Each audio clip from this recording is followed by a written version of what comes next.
Anggota polisi yang menembak siswa SMK dipecat. Hal dalam sidang etik yang digelar di Mapolda, Jawa Tengah. Anggota Polrestabes Semarang, Jawa Tengah ini juga ditetapkan jadi tersangka usai gelar perkara oleh polisi. Sidang etik yang berlangsung kurang lebih 8 jam akhirnya memecat dan menetapkan Aibda RZ sebagai tersangka kasus penembakan siswa SMK di Semarang, Jawa Tengah. Menurut Kabid Humas Polda Jawa Tengah, atas putusan sidang etik tersebut, Aibda RZ akan melakukan banding.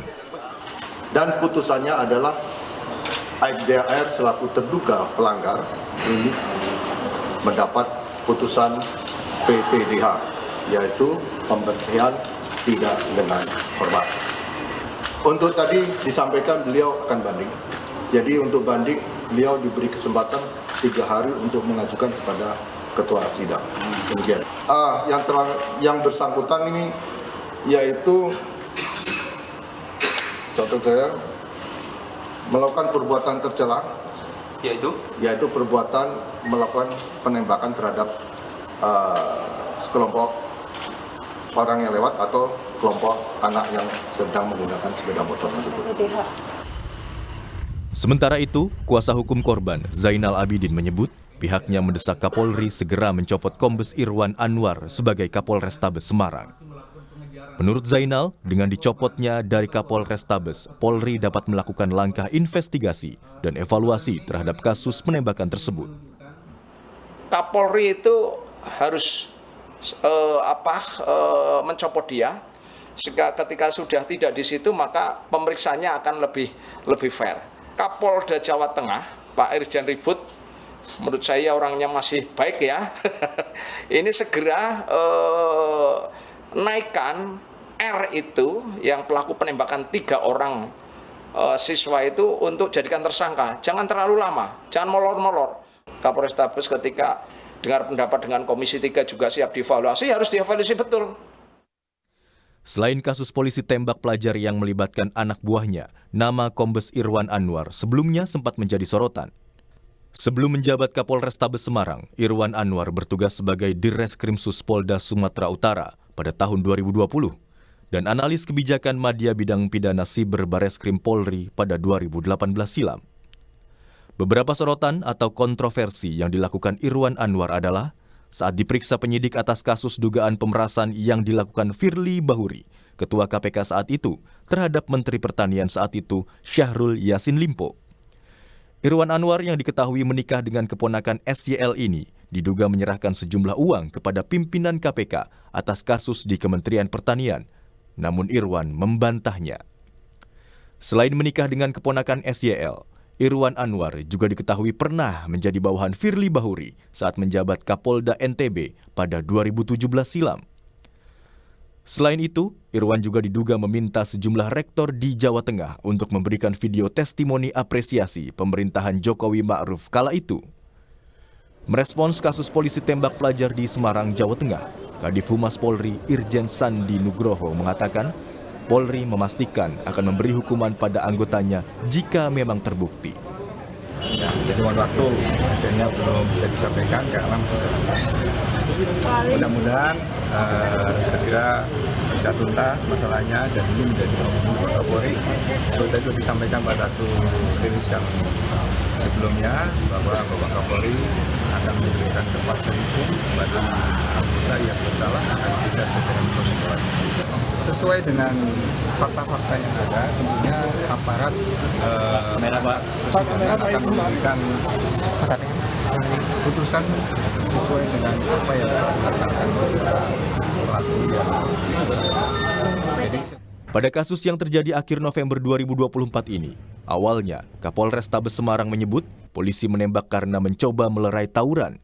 Namun, keterangan ini justru dibantah Kabid Propam Polda Jawa Tengah yang menyebut penembakan tidak terkait pembubaran tawuran. Tim Liputan, Kompas TV, Jawa Tengah.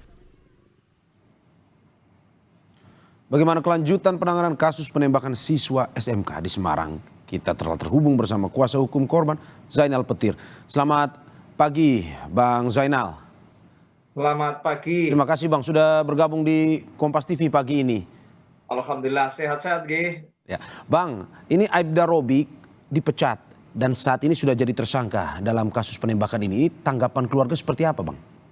Ya, tanggapan keluarga, saya mewakili keluarga almarhum Gama ya, yang masih umur 17 tahun merasa puas. Saya selaku kuasa hukum juga merasa bahwa putusan untuk PTDH atau pemberhentian tidak dengan hormat itu adalah putusan yang maksimal. Kaitan dengan kode etik itu putusan yang paling berat ya. Itu sudah sesuai dengan perbuatan yang dilakukan oleh eh, pelaku penembakan itu si Robik itu. Oke, berarti kalau sudah puas begini tidak ada tuntutan lagi ya? Karena kemarin beredar di media bahwa ada tuntutan untuk mencopot Kapolrestabes Semarang. Jadi begini, itu kan ada dua perkara yang nanti melekat di si penembak itu, Pak Robik itu ya. Satu kaitannya dengan kode etik. Kami sebelumnya sehari sebelum diputus oleh Komisi Etik Polda Jawa Tengah, saya itu sudah menduga bahwa sebetulnya unsur untuk dipecat sudah sangat kentara, sudah jelas. Karena posisi dia tidak dalam rangka tugas, tidak sedang untuk menyelamatkan diri karena nyawanya terancam, itu tidak. Kemudian di videonya itu dia mengarahkan pistolnya langsung ke badan anak-anak yang di atas sepeda motor sedang melaju. Artinya bahwa sebetulnya unsurnya sudah terpenuhi. Ini jelas pelanggaran berat. Maka ketika ada putusan dari Komisi Etik Polda Jawa Tengah, saya sudah sesuai dengan ekspektasi kami, dengan praduga kami bahwa pasti nanti akan dipecat. Yang selanjutnya begini, ini masih ada pidananya. Ya, kami juga sudah melaporkan kaitan dengan penembakan itu sehingga menyebabkan adinda tercinta Gama yang masih di SMK waktu itu masih sekolah ya, meninggal dunia. Sehingga waktu itu pun sehari sebelum ada pengumuman tersangka saya sudah ngomong bahwa itu sudah terpenuhi unsur-unsurnya. Karena Oke. sudah naik sidik, maka saya minta Kapolda Jawa Tengah, Irjen Ribut untuk segera menjadikan tersangka. Dan alhamdulillah langsung tersangka. Oke, oke. Selanjutnya kami juga minta Kapolri, ini Kapolri harus segera turun tangan, tanpa harus ada pengaduan, mestinya Kapolri turun tangan untuk mengevaluasi, untuk segera untuk mencopot Kapolrestabes. Oke, Bang, tapi dalam kasus ini apakah ada dugaan pelanggaran HAM terjadi? Dari analisis Anda? Oh iya dong, ini kan anak-anak di bawah umur, Ya. ya.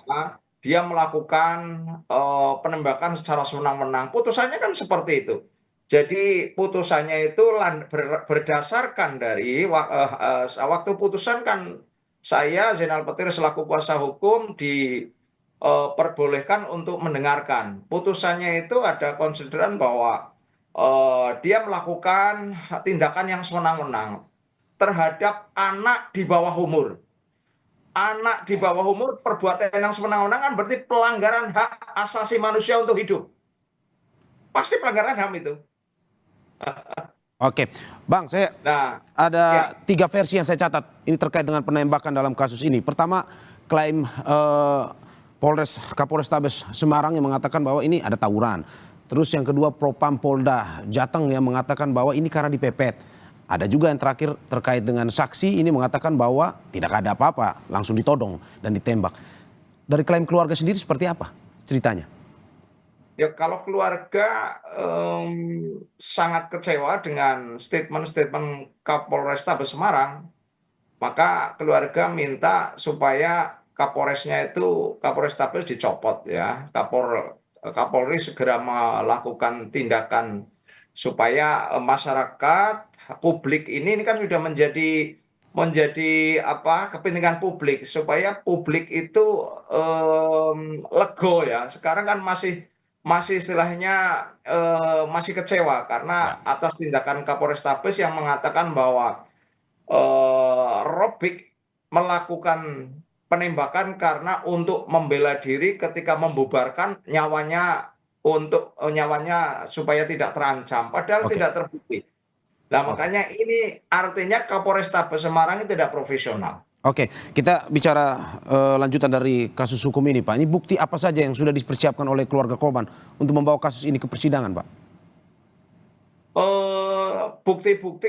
Bukti itu terdiri dari bukti saksi-saksi ya. Saksi-saksi sudah jelas menyatakan bahwa waktu penembakan tidak ada peringatan, kemudian ada videonya, ini bukti elektronik juga ada, kami juga sudah dapatkan. Itu saya kira sudah cukup, dua saksi dan bukti elektronik sudah cukup. Oke, Pak, ini mau kilas terkait dengan kondisi keluarga. Ini sampai saat ini kondisi psikologis keluarga korban bagaimana, orang tua nih khususnya? Apakah sudah bisa menerima kejadian ini dan juga tindakan hukum yang dilakukan kepada pelaku atau bagaimana? Ini kebetulan saya kan diberi kuasa oleh awalnya 3 ya. Kan yang ditembak itu ada 3. Yang Gama ditembak meninggal dunia, yang 2 saudara A itu ditembak dadanya, tapi dia bisa menghindar karena ketika diarahkan pistolnya dia sudah istilahnya menghindar, cuman masih kena keserempet dadanya terus masuk ke tiang gitu loh. Nah, dia kan si A itu berboncengan dengan dengan S ya, S di belakang terus tembus masuk ke lengannya si S. Jadi perlu disampaikan bahwa penembakan itu 3 orang, bukan hanya satu yang meninggal dunia. Untuk Adam, saudara Adam itu keluarganya jelas masih kondisi sangat-sangat sedih, Mas. Ya. Karena waktu itu dia mencari anaknya mulai jam 12 malam sampai baru diketemukan itu jam 1 siangnya, paginya terus siangnya. Itu pun yang memberitahu bukan dari anggota polisi, tapi PNS Polri gitu loh. Oke, Jadi terakhir Pak, ini terkait. masih sangat sedih sekali. Oke, masih sangat sedih sekali dan hingga saat ini memang terus harapannya dari keluarga akan ini terbuka, karena sebelumnya saya melihat bahwa ada pernyataan yang mengatakan bahwa kuasa dari hukum yang ataupun penegakan hukum saat ini dilakukan secara tertutup atau ada upaya menutup-nutupi kasus ini. Harapan dari pihak keluarga sendiri seperti apa? Harapannya supaya masyarakat ikut mengawasi. Teman-teman media juga sangat membantu kami ketika kemarin itu media maupun masyarakat tidak ikut mengawal, mungkin tenggelam kasusnya. Maka saya berharap ke depan tolong, ini demi kebaikan. Kenapa demi kebaikan ke depan? Supaya polisi ketika memegang senjata itu jangan gatel pingin nembak. Nah ini loh, karena dia kan tidak boleh cepat marah, kemudian sedikit-sedikit terus ngacungkan senjata. Makanya saya berharap Kapolri untuk segera menata tata kelola penggunaan kekuatan, khususnya senjata api. Karena kalau sudah emosi kemudian pelurunya dimuntahkan kepada masyarakat awam kan kasihan kan. Belum lama ini juga polisi nembak polisi, kemudian ada lagi polisi nembak yang masyarakat sipil. Nah ini sekarang polisi nembak siswa yang di bawah umur. Ini jelas catatan ke depan. Ya, saya kenapa kami konsen untuk mengawal ini supaya polisi ke depan lebih baik. Saya justru ngeman kepada polisi supaya polisi baik, institusi baik, polisi-polisi yang nakal ya dibersihkan. Ini menjadi catatan ke depan ya Pak ya. Terima kasih Pak Zainal Petir atas dialognya pada pagi hari ini. Semoga sehat selalu. Terima kasih sama-sama. Saudara,